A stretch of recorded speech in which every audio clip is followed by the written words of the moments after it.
नमस्कार दोस्त, मैं तुम्हारे पिंटू सर एमजीएस में आप सभी का स्वागत है। दोस्त, जैसा कि आप सभी जानते हैं कि इस सीरीज में हम लोग छोटे छोटे क्लासों के माध्यम से बोर्ड एग्जाम के उन महत्वपूर्ण क्वेश्चनों के बारे में चर्चा करते हैं जो एग्जाम के दृष्टि से मोस्ट इम्पॉर्टेंट होते हैं, यानी जो बोर्ड एग्जाम में सीधे पूछे जाते हैं और आगे भी पूछने की ज़्यादा संभावना होती है। ठीक है, तो दोस्त इस सब सीरीज के साथ आप लोग लास्ट तक जरूर जुड़े रहिए। उम्मीद है कि यह जो छोटे छोटे क्लासों की सीरीज चल रही है ये आपको पेपर के लिए बहुत ही ज़्यादा लाभदायक साबित होगी। आप इस सीरीज से शुरू से अंत तक जुड़े रहिए। ठीक है, तो चलिए हम क्वेश्चन को स्टार्ट करते हैं। जैसा कि आपके साथ क्वेश्चन लिखा है, निम्न द्विघात बहुपद के शून्यकों को ज्ञात कीजिए एवं शून्यकों तथा गुणांकों के बीच संबंध सत्यता ज्ञात कीजिए। दोस्त, ये क्वेश्चन यानी इस पैटर्न पर क्वेश्चन हर एक साल बोर्ड एग्जाम के पेपर में गणित के विषय में आपको एक क्वेश्चन 2 से 4 नंबर को देखने का मिलता है। इस पर आप अच्छे से चर्चा करिए और अच्छे से देखिए, क्लास आपको अच्छे से समझ में आएगा। हमने यहाँ पे 2 क्वेश्चन लिए हैं। कितने क्वेश्चन दोस्त? 2 क्वेश्चन। 2 क्वेश्चन में एक क्वेश्चन हम आपको बता रहे हैं, दूसरा क्वेश्चन आप स्वयं प्रैक्टिस करिए, उसको लगाइए। नहीं आता है तो कमेंट सेक्शन में जरूर बताइए, इस क्वेश्चन का भी सोल्यूशन आपको मिलेगा। ठीक है, चलिए एक क्वेश्चन को हम लगाते हैं। दोस्तों, पहले हम क्वेश्चन को हम लगाने से पहले पढ़ेंगे दिया क्या है और पूछा क्या है। ठीक है, तो दोस्तों लिखा है निम्न द्विघात बहुपद के शून्यकों को ज्ञात कीजिए। दोस्त, सबसे पहली बात यह है कि हमसे पूछा शून्यक को ज्ञात करिए। तो दोस्त, शून्यक का मतलब क्या होता है? शून्य करने वाला, यानी ऐसा चर राशि का मान जो एक्स या वाई जेड जो भी क्वेश्चन में लिखा है उस चर राशि का वह मान जो पूरे बहुपद को क्या करे? शून्य कर दे। शून्यक माने शून्य करने वाला। अर्थात दोस्त, इस क्वेश्चन में जो एक्स है 2 घात में मिले हैं, 2 घात बहुपद है, तो एक्स का मान आपको ज्ञात करना है जिससे कि बहुपद शून्य हो जाए। क्या हो जाए दोस्त? शून्य हो जाए। तो ध्यान दीजिएगा, जब हम हल करेंगे तो नॉर्मली इसके बाद से ही पता चल रहा है, इसके नाम से ही, कि शून्य ज्ञात करना है, यानी शून्य करने वाला मान ज्ञात करना है। तो दोस्त इसका हम क्या करेंगे? शून्य करने वाला मान, यानी इसको शून्य के बराबर जब करेंगे, शून्य माने शून्य करने वाला, यानी वह मान जो पूरे बहुपद को क्या करे? शून्य करे। तो इस पूरे बहुपद का मान किसके बराबर हम करेंगे? शून्य के बराबर करेंगे। ये आपको ध्यान देना है। X square minus 2x minus 8 बराबर 0। क्या हो जाएगा दोस्त? 0। अब ध्यान दीजिएगा, दिया गया बहुपद द्विघाती समीकरण में कन्वर्ट हो चुका है, यानी द्विघात समीकरण बन गया दोस्त। और द्विघात समीकरण को हल करने का तरीका होता है मध्य पद को 2 भागों में विभाजित करना। यानी जो दोस्त इसका मध्य पद दिया है वो किनारे वाली संख्याओं के मल्टीप्लाई यानी गुणा से 2 संख्याओं का इस प्रकार चयन करिए जिससे कि गुणा करें तो किनारे की संख्या, यानी 8 का गुणा दोस्त यहाँ करेंगे, इसके सामने कुछ भी नहीं है, और जब कुछ भी नहीं है तो यहाँ 1 मानेंगे। क्या मानते हैं? 1। 8 का गुणा 1 में करेंगे तो 8 1 कम 8, यानी दोस्त हमको ये पता चला कि गुणा करने पर दोनों संख्याओं का 8 आना चाहिए, लेकिन चिन्ह माइनस है, अर्थात ये -8 आना चाहिए। क्या आना चाहिए? -8। यानी आपको कोई 2 ऐसी संख्या का चयन करना है जो गुणा करे तो -8, और दोस्त बीच में जो मध्य पद -2x है, गुणा करे तो जो -8 के साथ बीच में जोड़ या घटाव कुछ भी करे तो -2 बचे। क्या? यानी गुणा करने पर 2 संख्याओं का इस प्रकार चयन कि गुणा करने पर -8 और जोड़ने घटाने पर -2।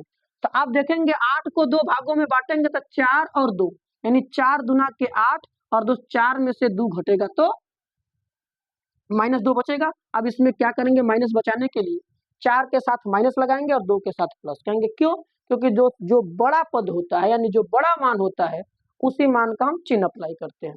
यानी 2 संख्याओं के गुणनफल से 8 लाना है और जोड़ने घटाने पर 2 लाना है। तो 4 दूना के 8 और 4 में 2 घट जाएगा तो 2 बचेगा। बिल्कुल। तो दोस्त चलिए हम करते हैं इसको। एक्स स्क्वायर माइनस के 4x प्लस के 2x माइनस के 8 बराबर 0। अब ध्यान दीजिएगा, जब 2 संख्याएं इस प्रकार तोड़ेंगी, एक मान ज्यादा होगा और एक मान कम होगा, तो जो बड़ा वाला संख्या होगा यानी जो बड़ी संख्या होगी उसका हमें वही चिन्ह रखना है जो जरूरत है। यदि यहाँ माइनस की जरूरत है तो बड़ी वाली संख्या माइनस होगी, यदि यहाँ प्लस की जरूरत होती तो बड़ी वाली संख्या प्लस होती। ठीक है, अब दोस्त इसके बाद हम क्या करते हैं? 2 2 पद निकाल करके एक साथ कॉमन करते हैं। क्या करते हैं? कॉमन। अब इन दोनों में कॉमन करेंगे तो कॉमन x होगा और यहाँ बचेगा 4। इन दोनों में कॉमन करेंगे तो अक्षर तो कोई यानी x है नहीं, केवल अंक है, तो 2 चौके 8 यानी यहाँ +2 कॉमन होगा, x - 4 बराबर 0।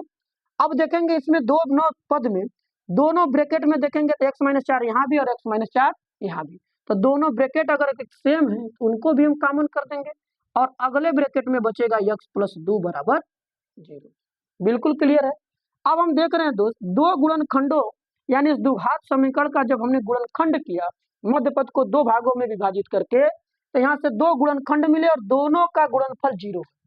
तो दो संख्याएं कोई भी होंगी दोस्त, यदि दोनों का गुणनफल 0 आ रहा है तो या तो उनमें से दोनों 0 होंगी या उनमें से कोई एक 0 होगा।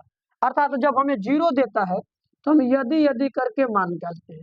यदि x - 4 बराबर 0 तो x बराबर क्या हो जाएगा यहाँ 4।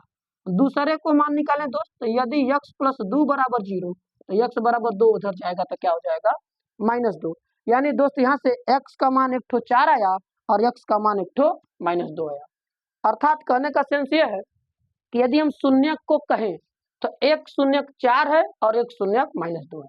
शून्य क्या होता है? शून्य माने शून्य करने वाला मान, यानी जो हमारे चर राशि में, जो हमारे समीकरण में चर राशि x y z दिया है उसी का दोस्त मान जो होगा वही हमारा शून्य कहलाता है, जो पुनः समीकरण पर देने पे मान शून्य करता है।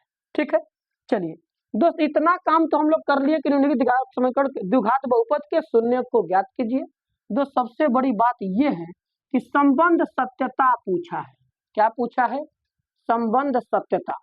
तो ध्यान दीजिएगा, संबंध सत्यता का हमारे पास 2 फार्मूला होता है, इसको आप ध्यान देंगे, आप इसे जानते हैं, अच्छी तरीके से समझिए। दोस्त संबंध सत्यता में होता है alpha plus beta equal to -b/a और दोस्त एक ठो सूत्र होता है अल्फा इंटू बीटा बराबर c/a। यानी संबंध सत्यता के लिए आपको 2 फार्मूला याद रखना है, एक मूलों का योगफल और मूलों का गुणनफल, यानी इसको मूल को हम शून्यक भी कहेंगे, शून्यकों का योग और शून्यकों का गुणन। कहेंगे सर शून्यकों का योग और गुणन का मतलब यहाँ अल्फा और बीटा क्या है? तो ध्यान दीजिएगा, अल्फा और बीटा वही द्विघात बहुपद के 2 मान हैं, यानी 2 शून्यक हैं, यानी एक मान जो निकला है वो अल्फा का होगा और जो दूसरा मान निकला है दोस्तों बीटा का होगा। बस ये नामकरण कर दिया गया, ये बात आपको ध्यान देना है।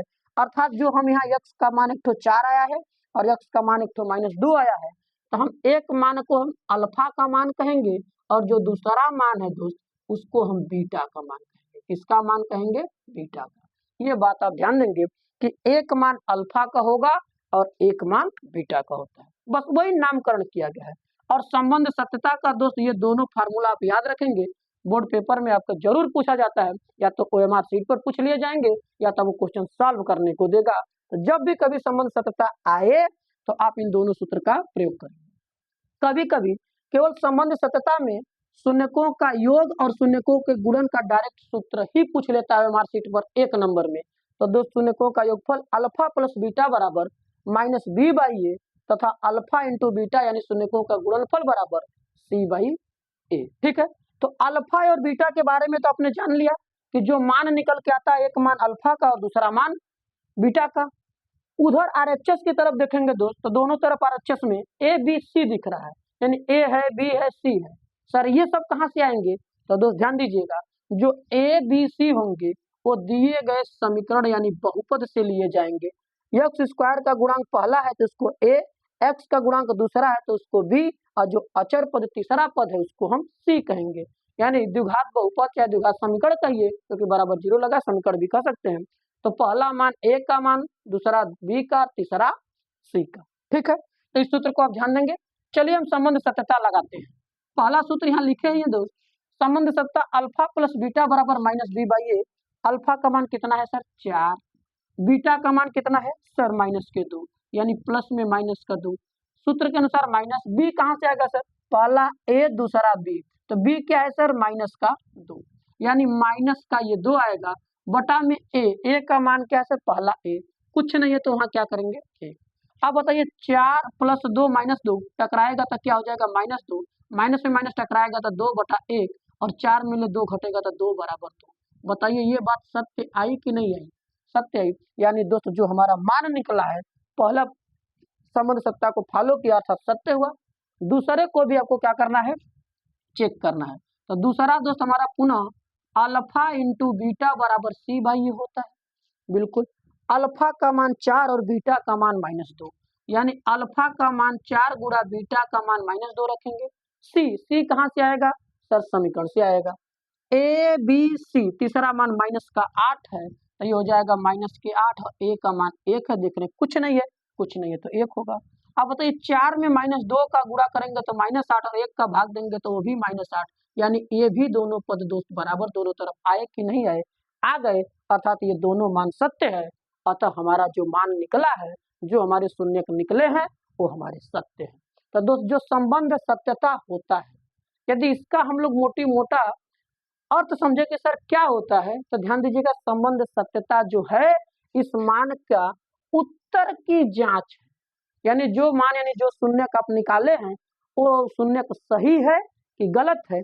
अगर यदि आपका गलत होगा तो संबंध सत्यता गलत होगी, यदि आपका मान सही होगा तो संबंध सत्यता सही होगी। यानी जो संबंध सत्यता है वह एक तरीके से उत्तर की जांच है। ठीक है दोस्त, ये दूसरा क्वेश्चन आपके साथ है, ये दूसरा क्वेश्चन आप खुद प्रैक्टिस करेंगे और नहीं आएगा कमेंट सेक्शन में अपनी राय को जरूर साझा करेंगे। ठीक है, तो ये सीरीज आपको कैसी लगी, ये जो क्वेश्चन बताए जा रहे हैं आपके एग्जाम के दृष्टि से बहुत ही महत्वपूर्ण उपयोगी है।